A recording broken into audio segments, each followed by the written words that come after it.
Urban Meyer, of course, his one of his specialties was special teams, and certainly always wanted that Aussie-style kicker as a punter, and it appears as though Ryan Day is following suit. Steve, we'll start with you if you'd like to jump in on the Aussie. We want to save Tony, I believe, for last because as I gather, he's the expert on technique and so forth regarding these Aussie punters. Thank you. Well, this has been a phenomenon that's been going on for quite a while here this decade, where college programs have gone down under, for lack of a better term, to find guys who can punt. They have a program there called Pro Kick Australia. And, of course, Ohio State benefited tremendously from that with Cameron Johnston a few years ago, was the punter for the Buckeyes. In this case, they're going back down under, it seems, and bringing in – his name is Jesse Mirko. I'll make sure I got that right. I didn't want to say micro or I've been calling him micro for days. I just learned it was Mirko this morning. Yeah, Jesse Mirko. And correct me if I'm wrong, guys, but he'll be in the 2021 class. He's already something like 23 years old or something, kind of like Cam Johnston was. He came, a little bit later in life and joined the college football program at Ohio State, had a great run, and now he's one of 32 punters in the National Football League. So there's been tremendous benefit from this, and I know one of the ways that Cam Johnston made an impact was with the rugby punt, where they would roll him out. And he also had a way that Urban Meyer loved, that he could just drop the ball like a 9-iron on the 5-yard line, and Terry McLaurin or whoever would get down there and bat it down and down it. So if Jesse Mirko can have the same kind of impact that Cam Johnston had as a punter, that would be tremendous. Of course, Ohio State, honestly, as a punter, you may want to go someplace where you get a little bit more action. Their punter probably had one of the fewest number of punts in the country last year. Is it Drew Chrisman? Is that who the punter is? I kind of struggle to remember his name at times, but at any rate, Jesse Mirko will have a chance. It seems to be the next punter after Drew Chrisman. In an important position, obviously, on any team. I make light of it, but field position is so important in college football, and we've seen Ohio State win games on the basis of field position before. What was it, the game at Michigan State in 2018 when the wind was blowing and howling and neither team could score?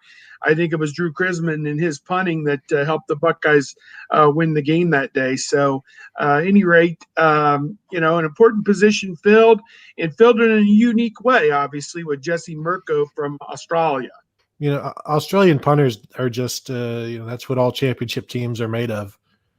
I feel bad for Jim Tressel, who said the punt was the most important play in football, that this whole Pro Kick Australia came kind of after his time, because this would be right up his alley. Because if you guys remember when Tressel first got to Ohio State, he was having like scientists measure the wind from the different angles of the stadium to figure out the best way to punt and what to do in certain situations.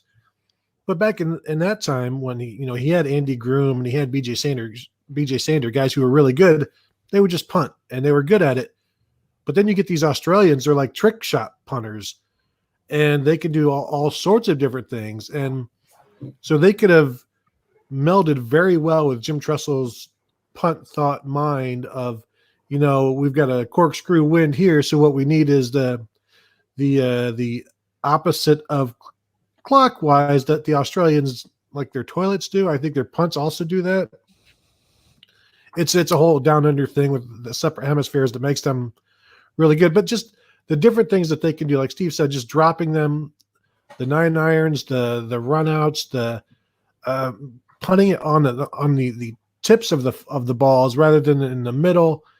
And they're scientists basically in the punting game. And if you ain't got one, you better have one who trained the punter you have now. Like Drew Chrisman learned from Cameron Johnston. So he's Australian adjacent.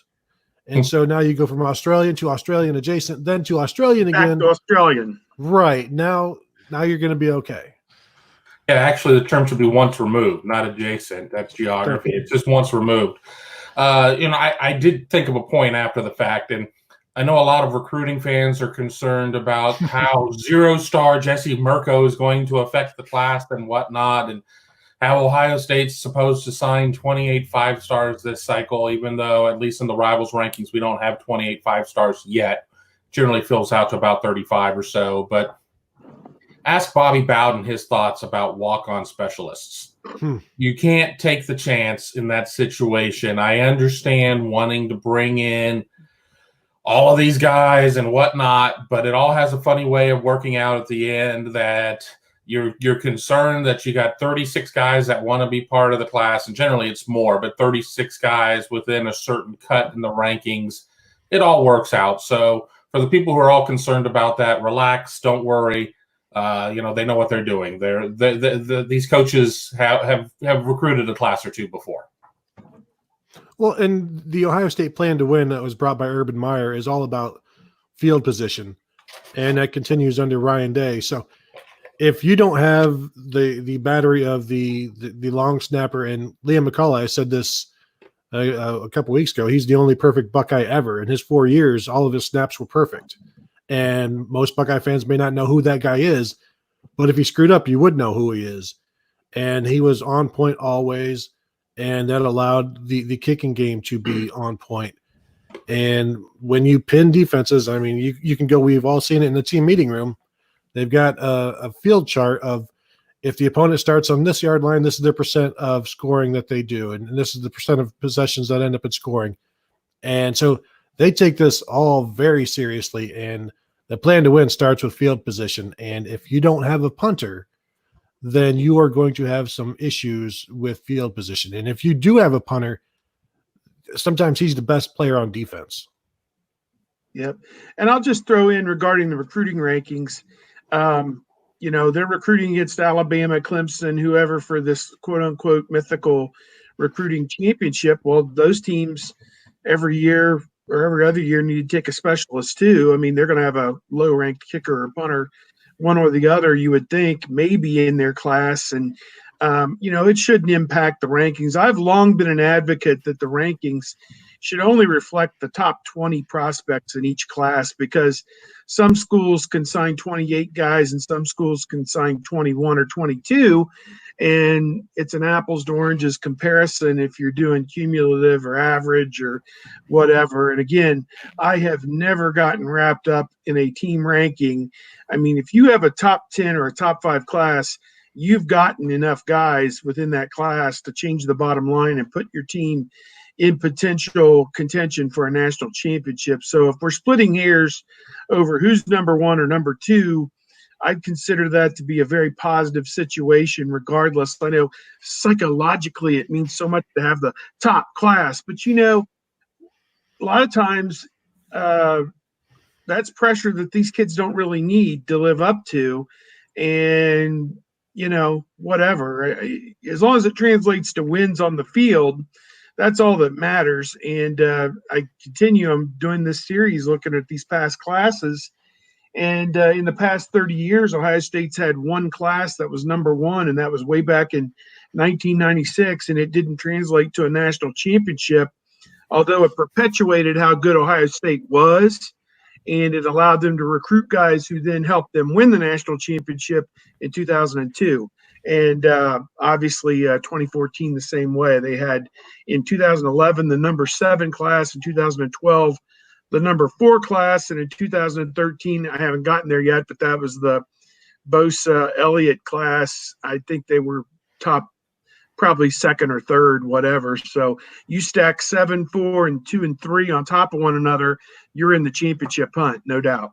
And just to jump in really quick, in the Coke Pepsi battle between Rivals and those other guys, we only factor in the top 20 in the that's good. The team rankings here at on this side, Rivals.com. You guys are doing it the right way, because a lot of that stuff at the bottom, some of those guys don't even have rankings. I mean, like Pat Elflein is an example. He was kind of an under the radar guy I found in this 2012 class, and he was ranked number 998 by 24/7 or in the composite or whatever nationally, because no one had really ever heard of him. He may have been a little undersized or whatever. And lo and behold, he's 3-year starter, All-American, Remington Award winner, and has now played 4 years in the National Football League. And yet, their class was downrated because they took the number 998 guy. Under our way of thinking, my way of thinking, and what your company does, his ranking wouldn't have even factored into the team ranking because he was in the bottom 3 or 4 in that class. And to me, let's do apples to apples comparisons is always been my thought. As close to what I would think would be dean of Ohio State or maybe even Big Ten writers, Steve showing us right there the job security as a Big Ten senior writer, that he can just say, hey, the other guys do it right. We don't. But obviously 2 very fine establishments, and at the very top of the list of anyone who follows college football recruiting. They go to 247 Sports, they go to Rivals, and those are the 2 that set the standard.